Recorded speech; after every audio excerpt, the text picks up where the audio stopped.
আমি জানিব পৰা মতে আমাৰ ২ নং সাতবিল গাঁৱৰ ১৪০ জন মানুহৰ এই এছআৰ প্ৰক্ৰিয়াৰ জৰিয়তে ১৪০ জন মানুহৰ নামত ইতিমধ্যে অবজেকশন ফৰ্ম আহি পাইছে আমাৰ বিএলঅ'ৰ জৰিয়তে আমি জানিবলৈ পাইছোঁ। এই ক্ষেত্ৰত আমাৰ বিএলঅ'ৰ যিটো বিএলএ বুলি কয়, বিএলএ আমাৰ গাঁৱৰ এই ভাইটি বিএলএ বুলি আমাৰ নামত কমপ্লেইন দিয়া বুলি ইতিমধ্যে আমি জানিব পাৰিছোঁ। তেখেতৰ লগত আমি যেতিয়া যোগাযোগ কৰিছোঁ ৰাইজে, তেখেতে ক'লে যে এইটো মোৰ চহী নহয়, এইটো ভুৱা চহী কৰি পেলাই এই মানুহখিনিক বিপাকত পেলাইছে। এই ক্ষেত্ৰত আমাৰ এটা স্পষ্ট আহ্বান যে আমি কোনো অবৈধ নাগৰিকো নহয়, আমি এইখন দেশৰ পকেট খিলত দিয়া আমি ভাৰতীয় নাগৰিক।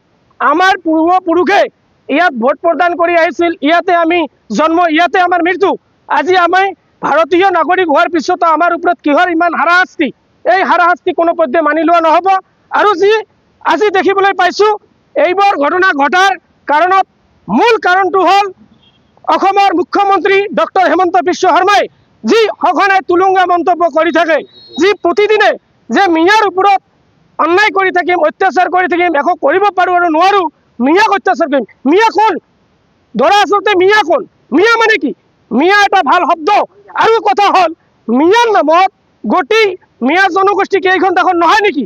মিয়াও এই দেশৰ আমি কি কয় যিখিনি আমি দেশী মানুহ আছোঁ, আমিও এই দেশৰ যিখিনি গৰীয়া মৰিয়া বা জলধা গোটেইখিনি এইখন দেশৰ নাগৰিক। এইখন দেশৰ যিসকলৰ NRC আছে, যিসকলৰ পূৰ্বপুৰুষৰ যাৱতীয় নথি পত্ৰ আছে, এইসকল প্ৰকৃত ভাৰতীয় নাগৰিকৰ ওপৰত এনেধৰণৰ তুলুঙ্গা মন্তব্য কৰি বিভাজনৰ ৰাজনীতি কৰি সাম্প্ৰদায়িক মেৰুকৰণৰ ৰাজনীতি যি হেমন্ত বিশ্ব শৰ্মাই সৃষ্টি কৰিছে, এই ক্ষেত্ৰত আমি তেখেতক প্ৰত্যাহ্বান জনাইছোঁ। মুখ্যমন্ত্ৰীৰ যদি হিম্মত আছে, দম আছে যদি, তেনেহ'লে মুখ্যমন্ত্ৰী আহি এই অঞ্চলত এজন বাংলাদেশী ওলাই দেখাই দিয়ক। যদি মুখ্যমন্ত্ৰীৰ দম নাই, তেনেহ'লে এজনো বাংলাদেশী ইয়াতে ওলাই দিব নোৱাৰে। আৰু আমি ইয়াত কোনো মানুহ আছে নেকি? কোনোবা আছে নেকি বাংলাদেশী? কোনো আছে নেকি বাংলাদেশী? যদি আমি বাংলাদেশী নহয়, আমি ইণ্ডিয়ান চিটিজেন হয়, আজি আমি ভাৰতীয় নাগৰিক হোৱাৰ পিছত হেমন্ত বিশ্ব শৰ্মাৰ এই ২ নম্বৰী এই ধোকাবাজি ৰাজনীতিৰ আমি বলি হৈছোঁ।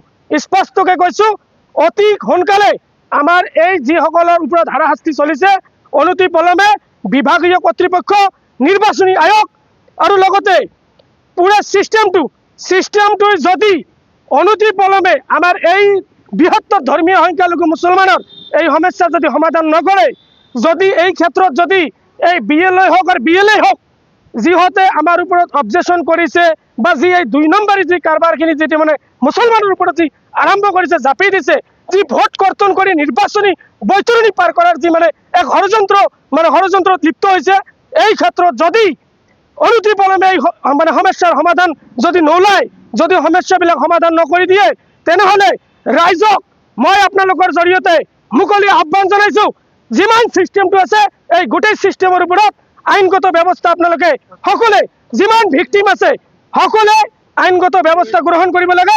গোটেইখিনি বিষয়ৰ ওপৰত কেছ কৰিব লাগে। যিসকল অবজেকশ্যনকাৰী হয় ইহঁতৰ ওপৰত আইনিক ব্যৱস্থা গ্ৰহণ কৰিব লাগে। আৰু ইয়াত গোটেই ছিষ্টেমটোত এটা বস্তু জানিবলৈ পাইছোঁ, গোটেই ২ নম্বৰী কাৰোবাৰটোত ক'ৰবাত বিজেপিৰ মণ্ডল অফিচত মাতি লৈ যায় কোনোবা মানুহক বিভিন্ন কথা কৈ, ভুৱা কথা কৈ ছিগনেচাৰ লৈ বা বিভিন্ন ধৰণৰ প্ৰলোভন দি বিভিন্ন কথাৰে ছিগনেচাৰ লৈ এনেধৰণৰ মানুহৰ ওপৰত যি হাৰাশাস্তি, এই হাৰাশাস্তি অচিৰে বন্ধ হ'ব লাগে, এয়াই আমি দাবী জনাইছোঁ। আৰু অসমৰ মুখ্যমন্ত্ৰীক আহ্বান জনাইছোঁ, এনেধৰণৰ নিকৃষ্ট ৰাজনীতিৰ পৰা আপুনি আঁতৰি থাকিব লাগে। আৰু যি আপুনি উন্নয়ন কৰিছে, উন্নয়নৰ ওপৰত আপুনি ৰাজনীতি কৰক।